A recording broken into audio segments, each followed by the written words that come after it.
everybody, and welcome back to Inside the Force. Dave Cottingham here with Casey Cooley.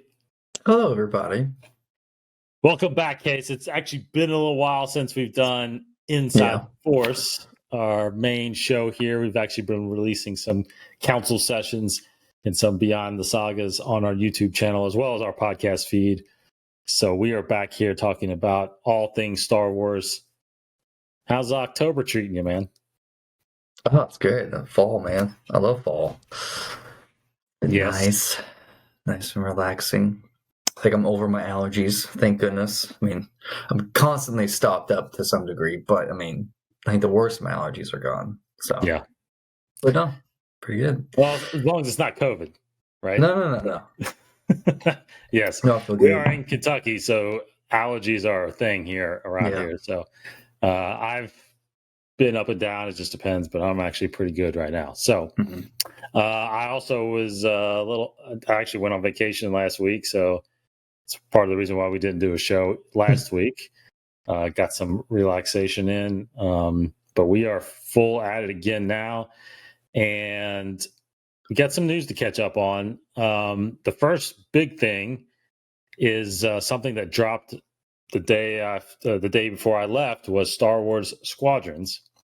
Finally was released on all the gaming platforms, and I have not done the multiplayer part of it. I'm still trying to bust my way through the campaign because I am a campaign type player. I know you are too, and I know you're going to get into it eventually. I'll just say it's entertaining. I think the Battlefront 2 game campaign was better. Just because you could, be a character and walk around and do all those things. This is you're purely in a starfighter on these campaigns, yeah. And and just kind of give you a little preview. The way they were able to, I think, how do I say it? Like keep the costs low for this game and get this out, I think sooner. Yeah. Faster was, when you're in the hangar, and maybe I thought about this. Maybe it's because of the VR aspect of it, because you can spin all the way around and look, but you can't move. It's one of the things where, you move around and highlights, and then you go to that area on the Xbox. You're saying yes. Interesting. So, but Xbox doesn't have a VR thing. But it's interesting that the gameplay you're saying is most likely consistent in that sense. Yes. Like you can't really move. You can't move. So they eliminated the wandering part of the game, which obviously saved probably a lot of space. I don't know if you noticed, but the game is actually a lot cheaper. It's only $40. I didn't know that. Versus those $70 I think you had to pay for Fallen Order. And is it always first person? Because I know that was one of your questions. It is always first person. No, it's always first person. So yeah. So and you're not, which is weird, but you're not. You can choose. The very beginning, you can choose your look in a sense. Your character look, your name, and I think you could even name yourself. Really? But in the game, you're referred to as, Titan 5 or Vanguard 5, or something like that. So, or pilot, so you are a character. You just call sign is probably your call sign is what they call it. Yeah, correct. So anyway, so the highlights. I just want to say I don't want to give anything away of the story, but it centers around Vanguard Squadron for the New Republic, Titan Squadron for the Empire, the remnants of the Empire. It's really cool because you do a prologue scene, which is shortly after the destruction of Alderaan in episode 4, and then it jumps 4 years to post Endor. And it centers around a character named Lyndon Javes, who is a Imperial defector and is now basically running Vanguard Squadron. And then you have his understudy or his protege, Teresa Carril, who is now head of Titan Squadron, right? So that's what causes the tension in the game. Notable characters, obviously, that pop up are Hera, Syndulla, and Admiral Ray Sloan. Ray Sloan may not be too familiar with a lot of Star Wars fans, but she is a big character in many of the novels that have been out there, namely the Aftermath series, which is happening around this time, and Hera, obviously, everybody knows from Rebels. I think that the cool thing about some of this, there's some Easter eggs dropped a little bit here and there in the story. One being Alphabet Squadron's been named a couple times. Cool. So anyway, it's pretty neat. I'm almost through it. I'll probably get through it after this weekend. And then I'm actually going to try the online thing if I can. Yeah. Because I'm telling you right now, everybody's going to be like super pros at it. Like it's only been out for a few days, but like I know, right? They're going to see me rank 0 show up. So you're going to be like put along the space there, like a poor little aircraft, and they're going to shoot you right out of the sky. Yes, totally. Like every time you respawn, they're just going to kill you immediately. Yes, I will. But so it doesn't sound like though that the campaign is too long. Like if you're already almost through it. Yeah, it's rated by or it's grouped by missions. So there's the post mission of Alderaan. Well, I think they even call it the prologue, and then there's something after Endor, and then then you're assigned. And that's the part I don't want to give away. There's actually there's a secret mission you're building up towards, the secret project that the New Republic's doing. So I don't know how many missions. I think I've done 5 or 6 missions. I'm assuming there's maybe 10, I guess, but each one are just staged. Well, actually, what's different is about 3 or 4 missions in, you switch over and start playing on the Titan Squadron. On the that's how you know the 2 stories. Gotcha. So you play as either Vanguard 5 or Titan 3 or something like that. I don't know, And so I'm on the Imperial side right now. I've discovered what we're doing on the New Republic, and now that's cool. I'm trying to combat it as an Imperial. So yeah. It sounds like it's a perfect kind of the way they've set it up. It will allow for some great downloadable content later. Like all you got to do is just create little mini missions, just totally independent on its own. Yeah, and I thought I might have heard that somewhere. Like they have a chance to easily do some updates to it. Yeah, cool. So it is pretty cool. The other thing I just found out today, actually doing some research on it, is EA is actually releasing on their website. They're actually releasing short stories centered around the game. So you can actually go on their website, and there's 3 of them I think that are coming out. I think 2 of them are out already. So they're on their website. I don't think there's anything you can download. I think you just have to read it from their page. But they're little short stories. Cool. Yeah. I'm not much of a reader, so I might not do that. But hey, maybe you can do it, and you can let me know about this.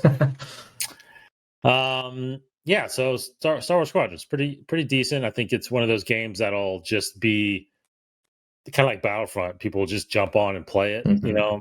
Yeah.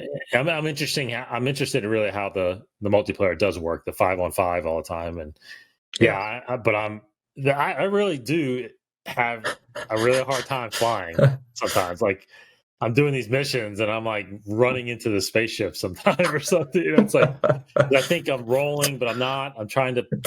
What are you doing out there? It's yawn and like pitch. Yeah, so I think I'm pitching, but I'm not rolling. I don't know. It's it's really weird. So like legit pilot lingo. Yeah, well, because you can, the thumbsticks, you can custom and build, what's best, and because one. Up and down is throttle. Yeah. Left to right is roll, and then you have your yawn and your pitch. And I'm trying to set it to where I'm used to if I was walking, like in Halo or something like that. Where I'm walking and looking, because which one do? I walk with this one, I look with this one. So I'm like, so anyway, I've tried it several different ways, and I think I've got the one I want. Anyway, yeah. It's a long story, but But it didn't. I felt like Battlefront. I flew really easy in Battlefront, and I don't think it's the same type of controls, right? So, anyway, there's a lot. It sounds like they're allowing you to really customize and just fly however you want, do some pretty sick maneuvers, probably. Yeah, but it's also really cool because every button does something to either your shields or your engines. You can shift your shields to the right. Nice. You can shift your shields to the back. Because they always say that in Star Wars. I feel like deflect your shields. Yes. Yeah, totally. Or all power into front weapons. You can divide all your power. I mean, it's pretty crazy how much you can do. So you're right. So as soon as I get a multiplayer, I'm just going to get killed. Who's this noob? Get this guy out of here. Yeah. Okay. So in other news, there is a new season of The Mandalorian coming upon us here in just over 2 weeks. We're talking 15 days from when we're recording this. October 30th, of course, the new season. They have released, which I haven't seen officially from Lucasfilm, but I have seen a release schedule, which is simply every Friday. Yeah, no gaps, right? Weeks. No gaps, no double ups. Right. I think the last episode is December 18th will be the season finale. Right. Cool. Yeah, I mean, I do feel like at this point we would have gotten more marketing, but like spots, like social media spots. But I think I saw one other. There was one spot that just got dropped, but nothing new. I didn't see anything new, even if there was. But character posters are cool. Character posters, yep. Gideon wasn't part of that, right? It was just the heroes. The heroes, which is it was a little bit of a contrast because I felt like the character posters of season 1 reflected the color scheme of the main poster, but now these have a really different look than the blue look that we've been seeing, but they are different looking, Mm-hmm. Very cool.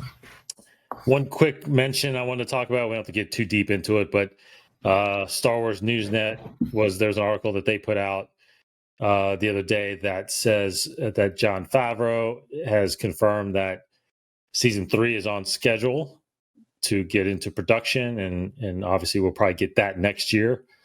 Same amount of time, I'm assuming October or November. But there's a brief statement in there that he's actually open for a movie to do The Mandalorian as a movie. Now, what's your initial thoughts about hearing something like that?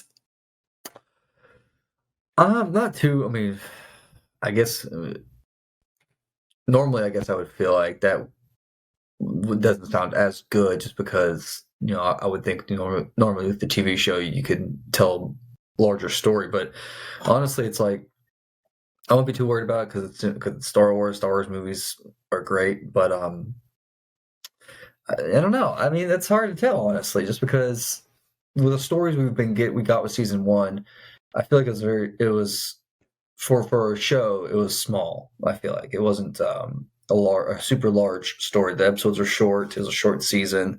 Comparatively speaking, it's like you're talking like a 4-hour long movie already, right?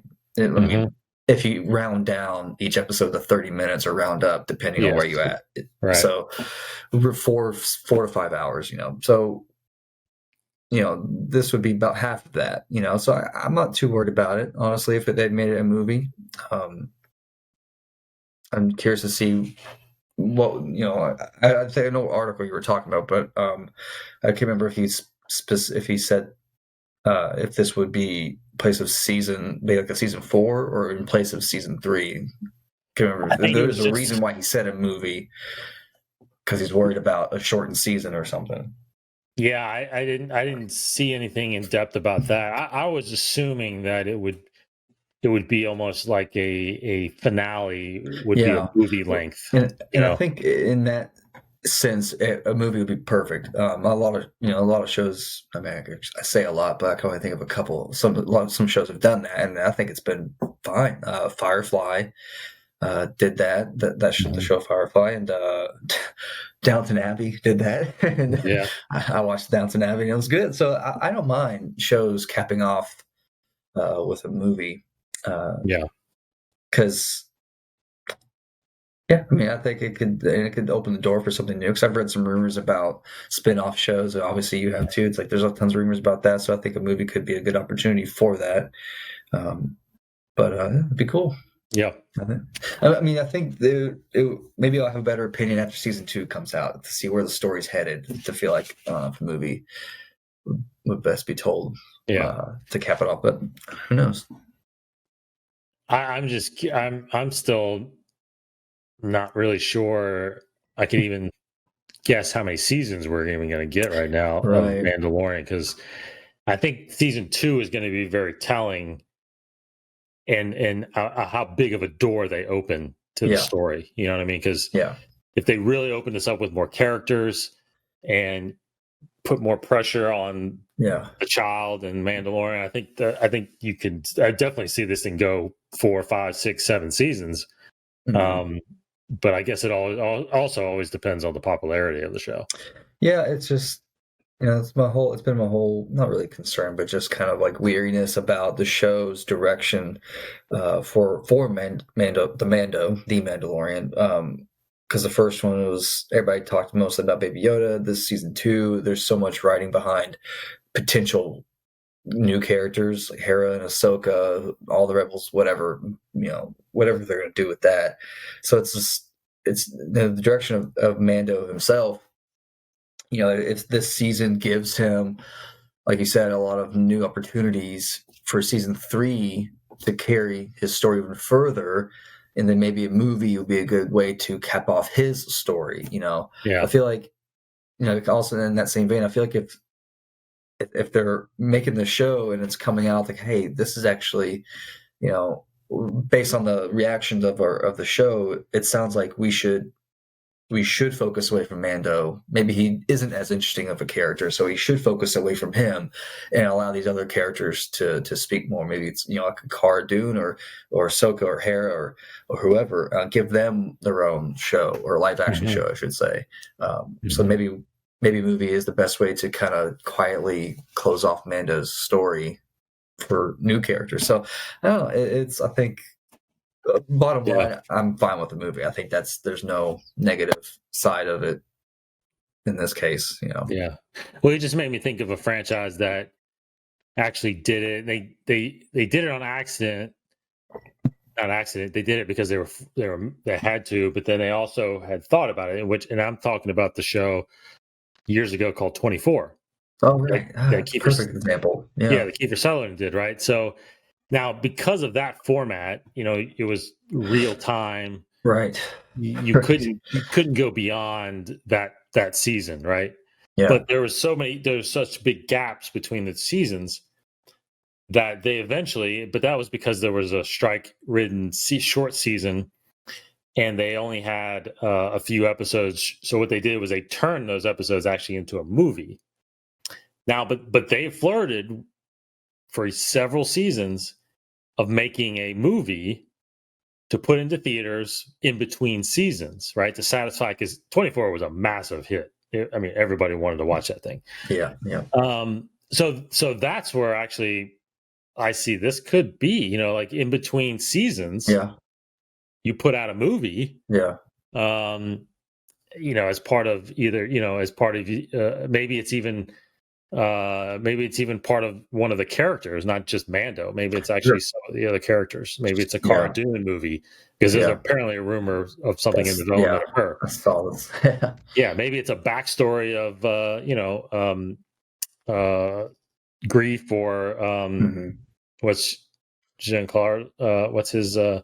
Gideon. Gideon, like a backstory with Gideon. So stuff like that would be really cool, I think. In support of what we're getting in the show, I totally love shows trying to get into movies, the large screen, small screen. Even though I feel like a Mando movie would most likely be a Disney Plus movie, so you're on the same format. But I do like it. I love when shows and movies blur together in that sense. They're not afraid to lose audiences because it's suddenly a movie, and movie audiences be like, what's this? I don't understand where you're coming. I have to watch this show to watch this movie. So like I for one don't care. I love that. It's like CW, or just a WB DC as a whole, saying how the lines are going to be blurred a little more. Having television, it's all connected in some way connected, now. Yeah. We'll see how much, but I like that. I think right. Why not? It should all play together. I think movies and television. I like it when it transitions. I think that's a cool, challenging kind of entertainment there. I like that. Yeah. I mean, and you almost have to, in a sense, these days, because, I think back in, even 10, 15 years ago, the quality of television wasn't as good as the movies. And so when you had that, you almost had that two different mediums in a sense, and there's no way it can compare to each other. But now, I mean, you wouldn't shoot Mandalorian any different as you're shooting a TV show, right? As you're shooting it as a series right now. I mean, I would think they would use the volume. You would probably have maybe a little bit more budget. Maybe you can do more with the characters and whatnot. But I mean, I think quality wise, it wouldn't. You couldn't see the difference. I mean, look how they shoot like Game of Thrones and some of these other TV shows. Some of these sci-fi shows are just, they look like movies anyway. So it does make it more realistic these days, I feel like. So another thing I'm actually pretty pumped for is on November 17th, the release of Lego Star Wars, the holiday special on Disney Plus. And I could not stop laughing at the poster that Lucas put out. Had a little Lego hand on there. Yeah. It said, "To Luke from your father." It did take me a second to realize what I was looking at. Oh, really?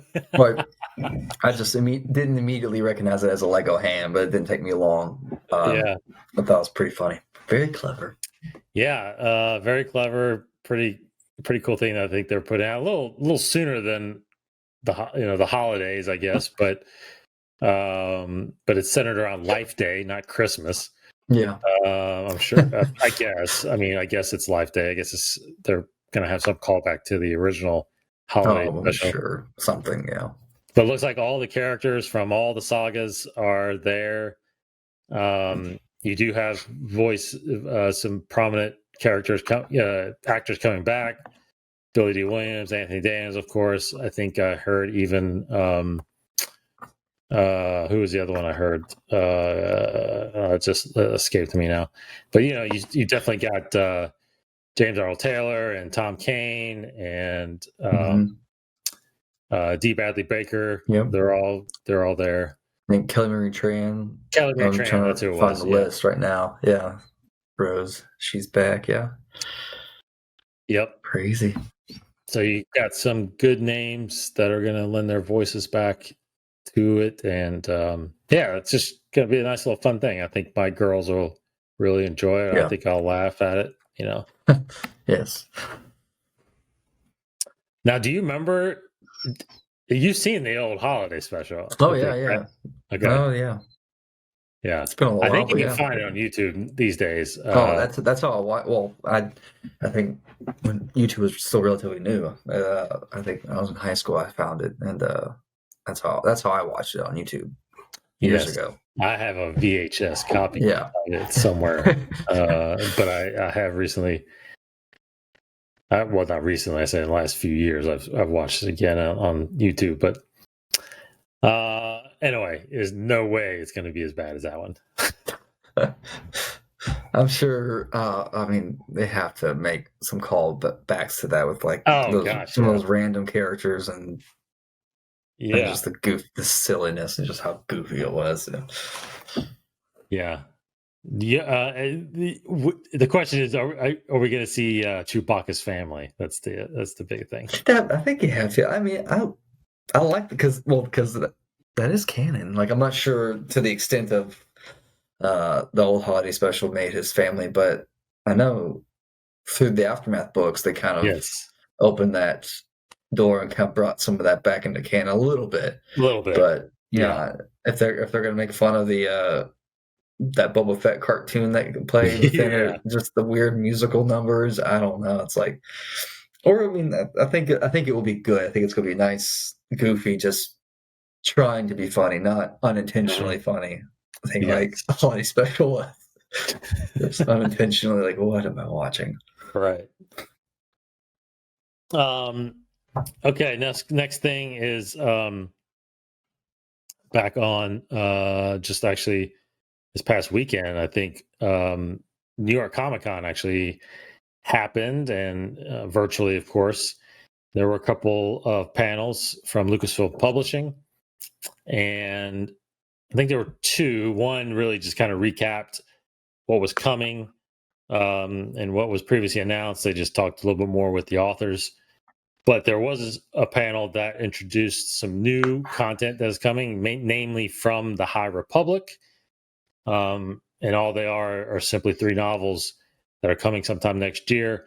Cavan Scott, who is known for writing Dooku Jedi Lost, is writing a new High Republic adult novel that'll be coming out next year. You've got Justina Ireland, that is doing a young adult novel around the High Republic. And then you got Daniel Jose Older, who is doing a middle grade novel from the High Republic as well. So all 3 of those will be coming out sometime, probably summer of 2021. I don't know, Case. I mean, 2021, at least right now, is, besides maybe Bad Batch, which we'll talk about here in a second. All these other shows are kind of shooting still. Right now, it is filled with a lot of High Republic stuff. Yeah, I mean, good. I feel like that's all we're going to be talking about for the first 6 months of the year. Yeah.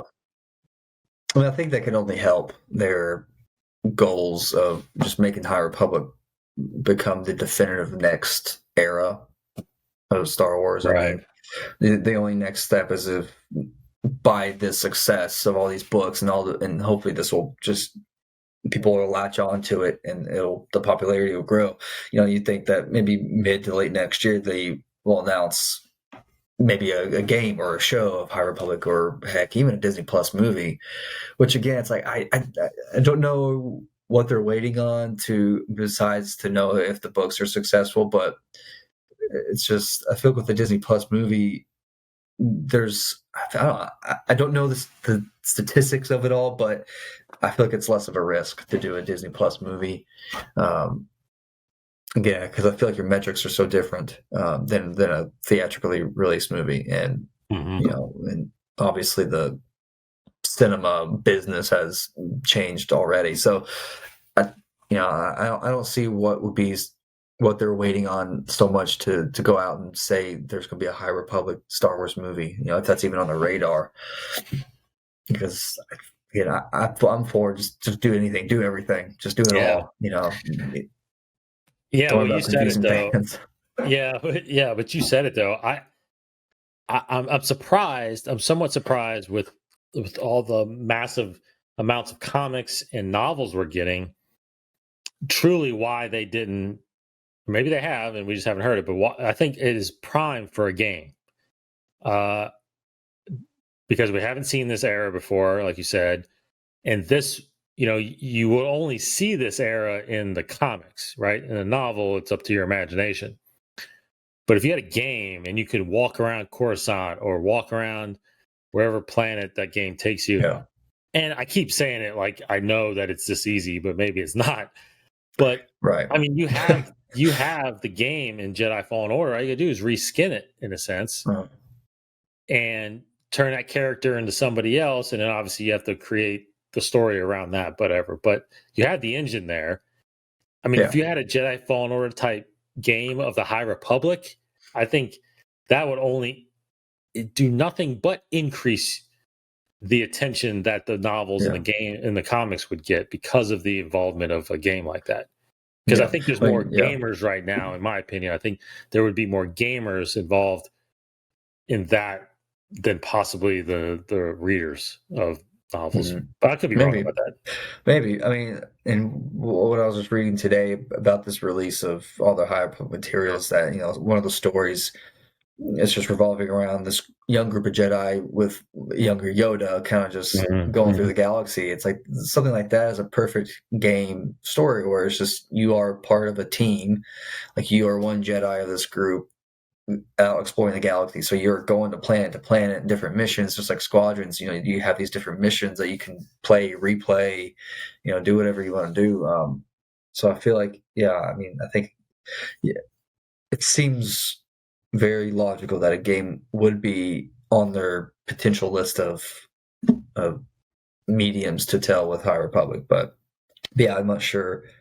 I mean, I guess they're just, you know, obviously, I guess they're just waiting up to see if people cling to this new era. Yeah. To see if they want to invest more money into it. But again, it's like, I can't, you know, I'm sure we're not the only fans out there that just will consume everything. It's like, just go ahead and say you're going to do it and just do it. I mean, even if it takes, like, it can only get people more excited about it. Yeah, I agree. I think Lucasfilm needs that kind of hype train to start going, because I mean it is happening with, like we've been saying, you know, the books are coming out. We're getting very excited for 2021, so it's happening. But I think Lucasfilm definitely should have released not like a slate of all their properties, all their projects, you know, coming down like what DC kind of did, you know, the DC fandom thing. Yeah, that would have been awesome. Yeah, so again, look for that. Once Mandalorian is done, starting in January, there's a lot of High Republic stuff. Even though there's a couple of novels coming out very soon, I think. In fact, I think this month, next October. From a certain point of view. Not just that, but isn't there a High Republic? Gosh, I should have looked that up. I thought there was still a High Republic release coming in October. Maybe you can look that up. Just real brief on the comic side of things. You know, comics are getting regularly released still. Darth Vader #6 will be out. Is out now, and then you've got Bounty Hunters #6 coming out next week. You've also got the Dr. Aphra storyline still going on, and of course, Star Wars, the main storyline, is still out there as well on the comic side. So, unless you got anything. I thought, and like when you're talking about a High Republic story, I thought it was like a comic, but I could be wrong. I thought there was a comic coming out. You might be right. I know the books got delayed, like Charles Soule's novel, right? And yes. Justina Ireland's junior novel. But the book series, the comic book series, I thought some of those did definitely get pushed back to January. I think that there was still one that was still coming out in that was supposed to come out at Celebration, but it didn't. It actually let me look at my pre-orders here, because I just pulled up my so I'm wrong. I think I'm wrong. It did all get pushed back to January. Everything did. Yeah. I mean, I know from a certain point of view, comes out next month. Yes, that comes out November 10th. So January 5th, you've got Light of the Jedi, which is Charles Soule. And then you've got on February 2nd, you've got High Republic Into the Dark, which is a Claudia Gray book. So you said January 5th is Light of the Jedi, and I think that same day is also Test of Courage. The Test of Courage. Justina Ireland young adult novel. That is correct. And then, yes, the Claudia Gray's young adult novel. Yeah. Yeah. So, and then so there's already a pre-order for Kevin Scott's book. The release date. See, I should have looked this up. So sorry, apologize. So the release date's already been. That is July 6th. High Republic. It's just called the High Republic right now. There's no name for it. Yeah.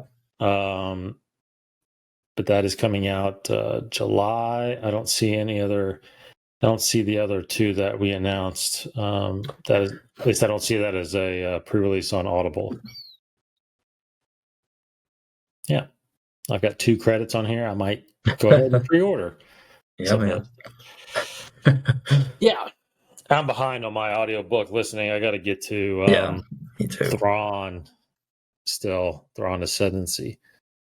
Okay, so real quick, I think this might spark a little bit of conversation. Our main topic I wanted to talk about.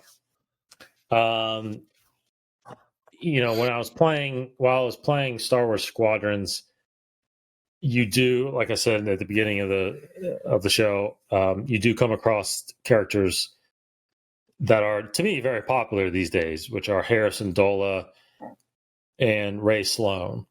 And I thought about it, and I thought, wow, it's pretty neat to see these characters still pop up, even though they haven't been in live action form, right? Hera was introduced, obviously, in Star Wars Rebels, was on there for 5 years, but we know now that she was highly involved in the original trilogy. Even though we didn't know about her, but she was still running the Ghost. She has a son. She was involved highly into the Battle of Endor, of course, in leading this squadron here, Vanguard Squadron and Alphabet Squadron. So pretty important stuff from a character that was just created by Filoni in the animation form. Then you got Admiral Ray Sloan, which was brought up first in the novels, had a big part in the Aftermath novels, written by Chuck Wendig, and she's popped up in other stories as well, and now, of course, on the Imperial side, leading Titan Squadron. So it's got me thinking, like, what other characters that are out there do we think could make it into that kind of status where they are first introduced as very minor characters, but have grown into, or will possibly grow into, very important characters around some really interesting stories. Now, of course, the easy ones also to talk about are Ahsoka and possibly even Dr. Aphra.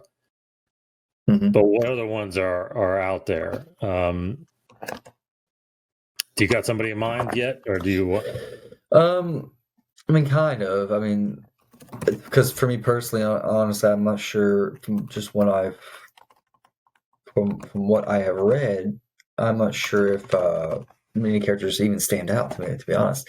Well, here, I'll give you one. Yeah, and I have one in mind. I just cannot remember exactly how to pronounce the name. So I'll give you one. I'll give you one of mine. I've got 2, and I'll give you my second one right now because maybe that will spark something in you. But my first one, honestly, is I actually think that you could bring this character.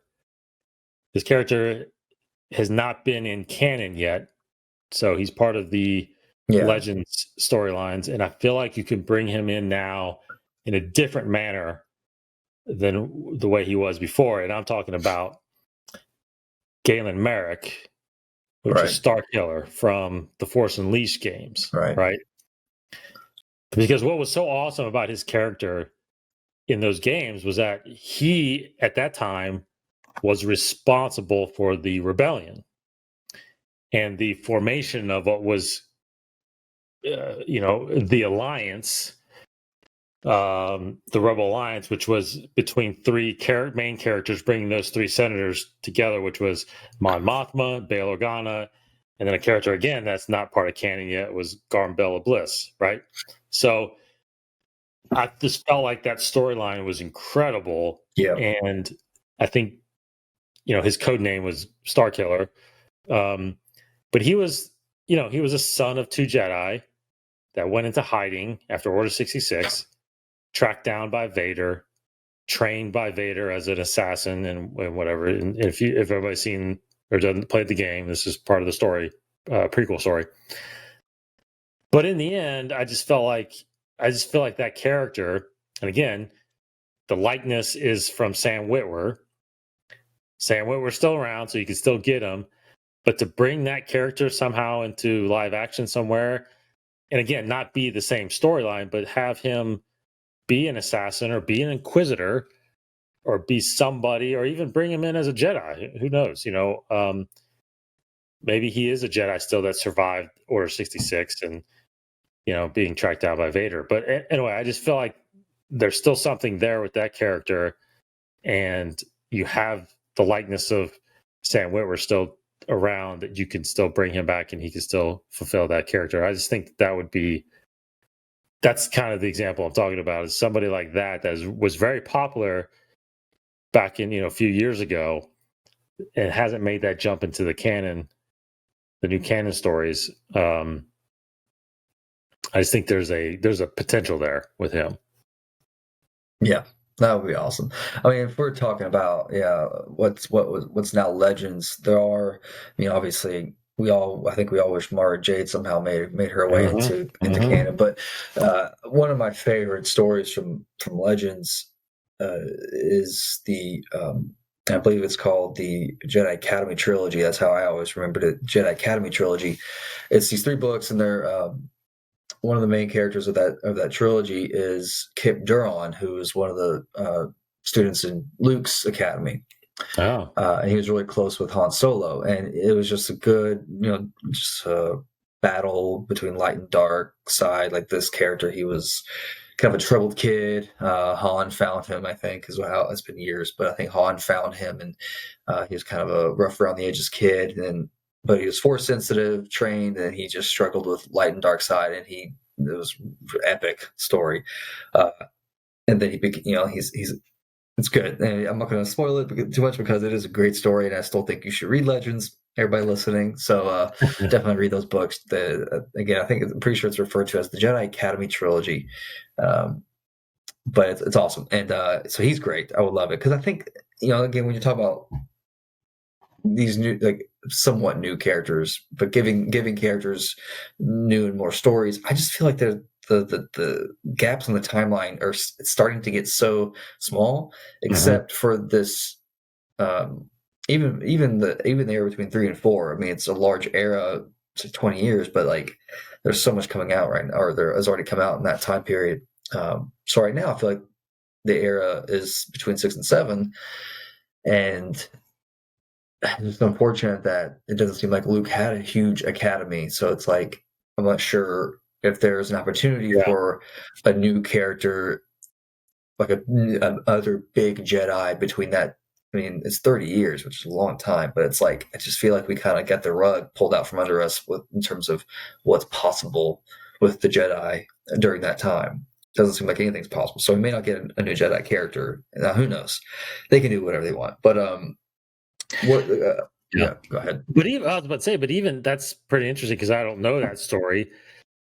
And of course, you probably can't get like a Han Solo or a Harrison Ford to come back and do something like that. But in animation form or CG form, that actually, Han being out there in the galaxy, discovering a Force user, and taking that Force user, somehow making that the story could be his struggle of getting that Force user to Luke to train. Like, that's a story right there. And I think that is a great idea. I mean, the after story of when he's at Luke's, we don't have to necessarily see.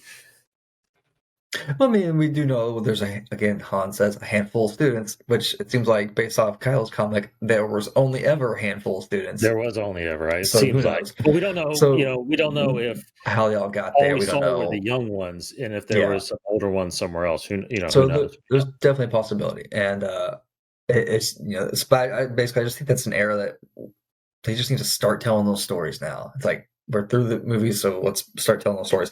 But another character that I was thinking, I just couldn't remember exactly how to pronounce the name. I had to look it up. It's Sana Staros. Sana Staros, yeah. So, because I think I've been seeing a lot of her lately, so I feel like she's already. Lucasfilm are publishing. They're already trying to give her that outlet, because they're pairing her a lot up with Dr. Aphra.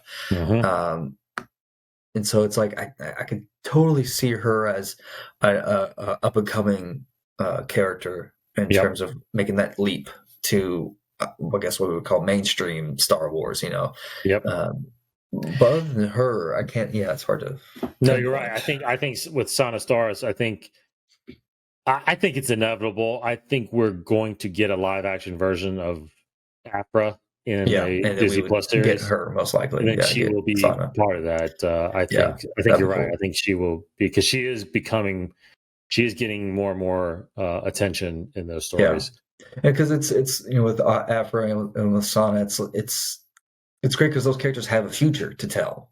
Yes, in the era that is currently unmapped. That's right. That's right. Like another character. I don't know if you were going to say this, but Nostalgia Ventress. It's like she's great in Clone Wars, great in her novel. It's like I wish she had a future to tell a story. She's so far back in the timeline. Yeah. And then if you read Dark Disciple, it's like I'm not sure if there's really any room in her era to tell more stories of her. Right. I'm not sure. Unless you go like her origin or like a true origin story, where she was in the because her brief time as being trained as a Jedi. So it's unless you go far back, but that's not as exciting to me, to be honest.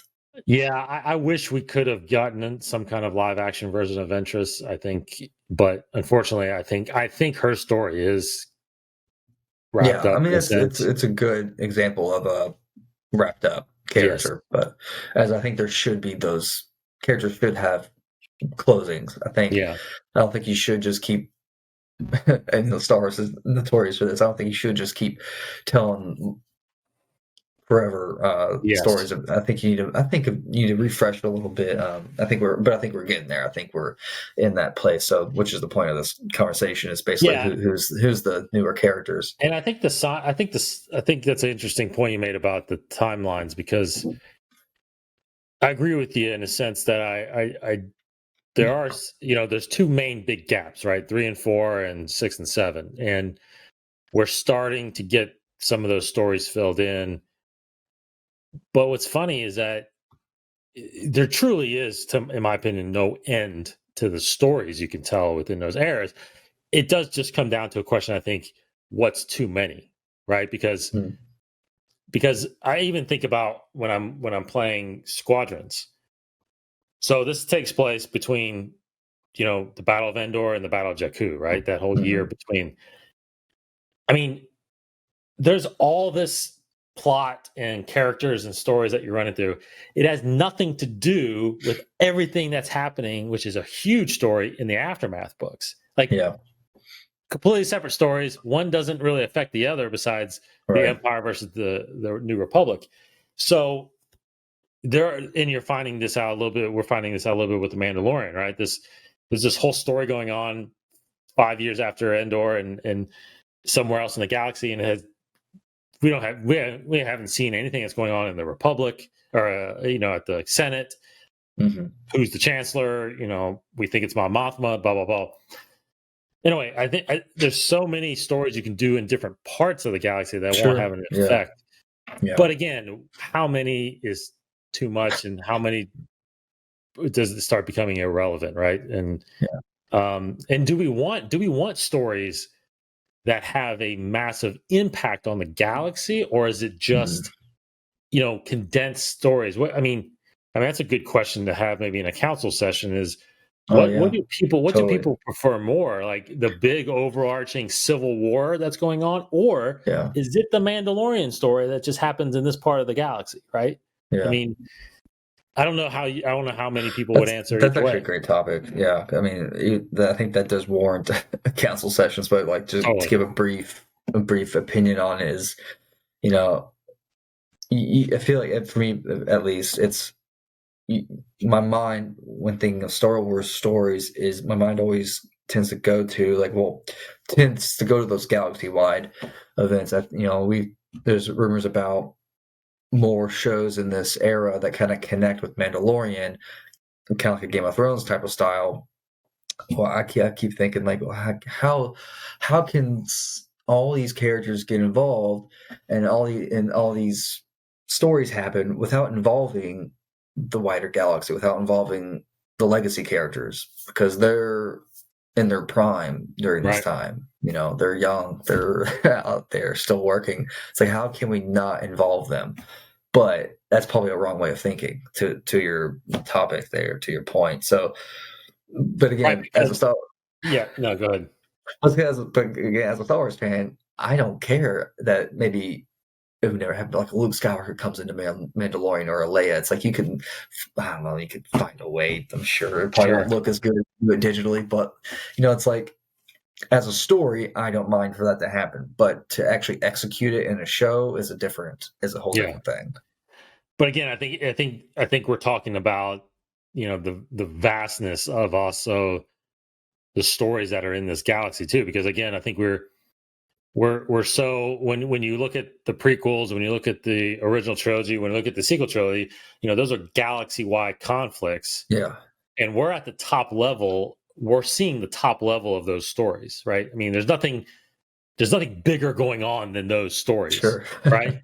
Yeah. So what we're seeing now a lot is these smaller stories that don't really have an impact and doesn't seem to be affected either that much by those things going on. So, there's just a lot of, I think what we're seeing is that,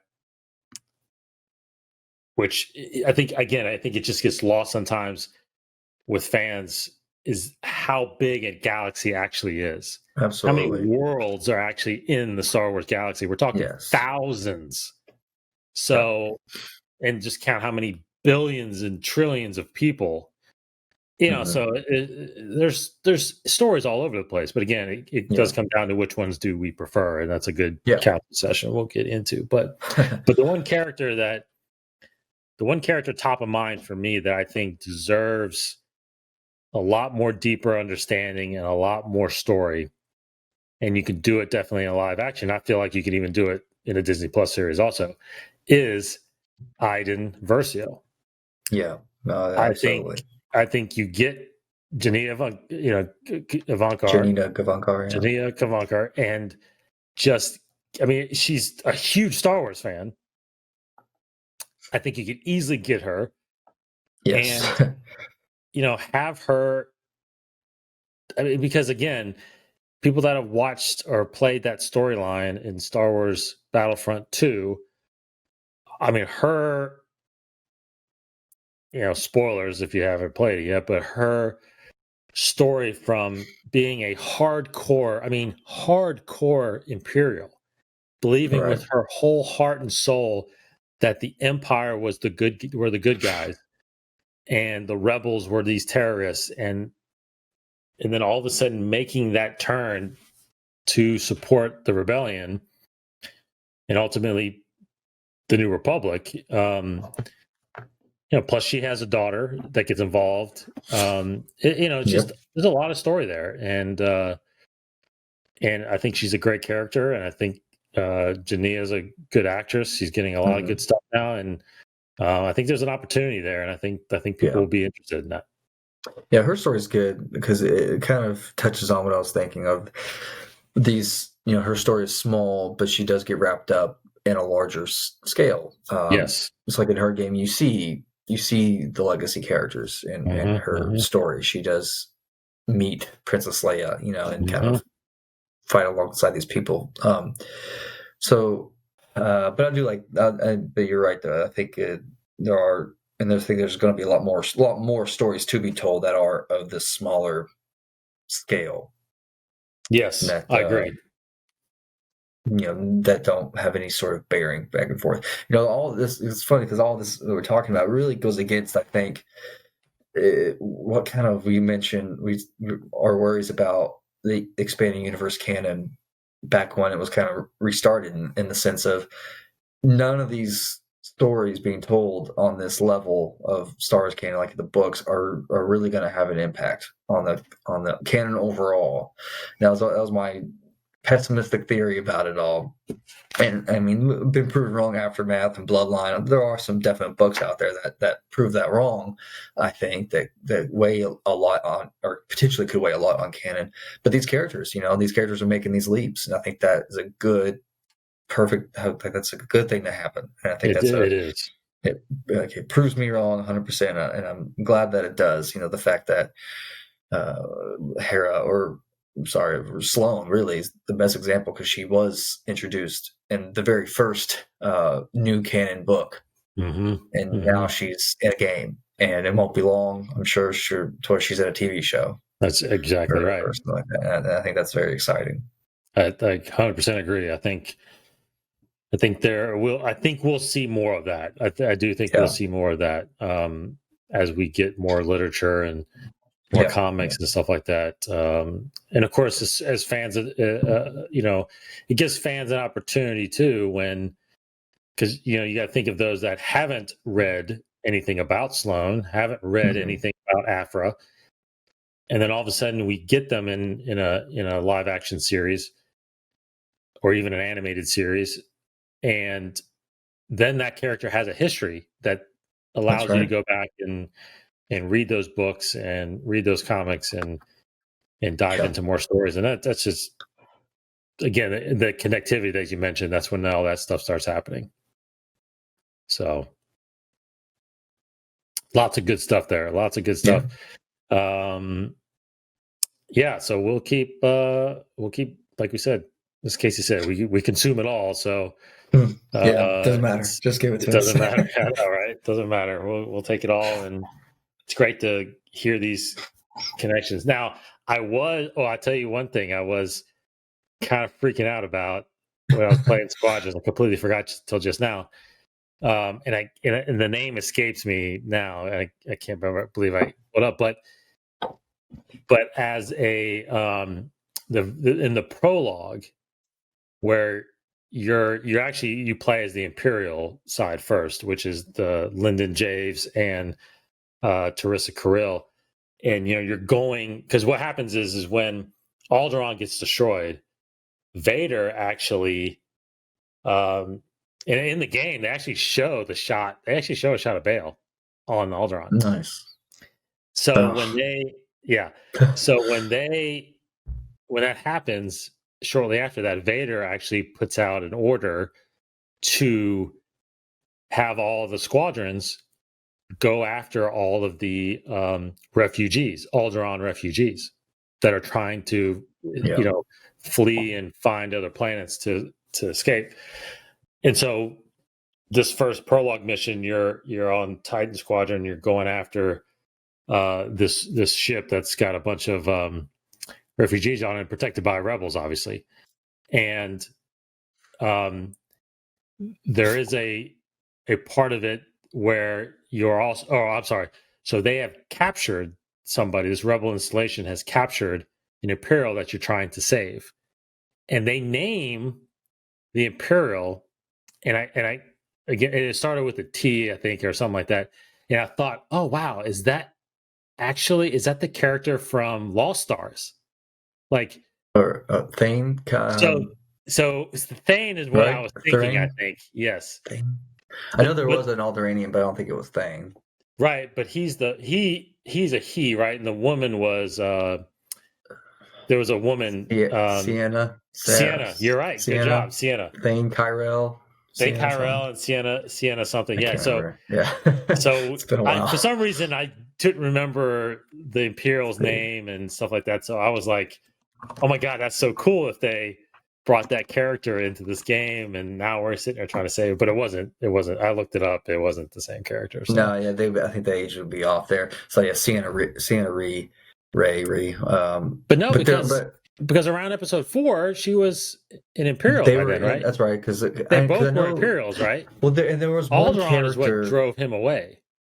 Well, the main guy was not Alderaanian. I don't think there was one of their friends on the Imperial side. He was from Alderaan, but he was sympathetic to what happened. I think that's what drove him to the rebels. Thane, he definitely that's what shook him a lot, because he was part of the crew that went to Dantooine. Yes, that's right. That's right. And it happened there. But there was another character who was from Alderaan who believed what the Imperials did was right, and he was really conflicted. But he ultimately sided with the Imperials. I forget his name, but it was one of the other Yeah. It was the friends of Thane. Yeah, that was good. That I would had have that been moment cool. where like, oh, this is cool. They're crossing characters, but that would have been nice. Yeah, it would have been nice. Very cool. I might have been one of the only ones to make that connection, but anyway. All right, everybody. Thank you for checking us out. We will be back next week with hopefully all new news. Just a little plug for some things. Like we mentioned, council sessions. We've got some more council sessions coming up on our YouTube channel. Go to youtube.com/inside the force. Hit subscribe there. Get our council sessions. This show, you can either watch us on there or listen to on the podcast feed. And we got some Beyond the Sagas that we've been doing also. We hit on Dark Disciple. We actually did one on the first Vader comic series that came out, so look for that. And then, of course, I'm co-hosting again the Mandalore podcast. As soon as Mandalorian starts up again, me and Cyber Ren over there will be recapping every show in depth. They're long shows. They're in depth. They are in depth. It's good. Yeah, really lots of discussions on there, and of course there will be even more to talk about, I think, this season. So yes, oh my gosh, I hope so. I'm excited. Very excited. Possibilities. Yes. So subscribe there, Mandalore podcast on all your podcast apps. All right. Thanks, everybody. Take care. We will be, like I said, we'll be back next week. Go enjoy Star Wars Squadrons and all the stuff that's coming out. Mandalorian in 2 weeks. He's Case Cooley. Goodbye, everybody. Thanks, everybody. Have a great week. Stay safe. May the Force be with you.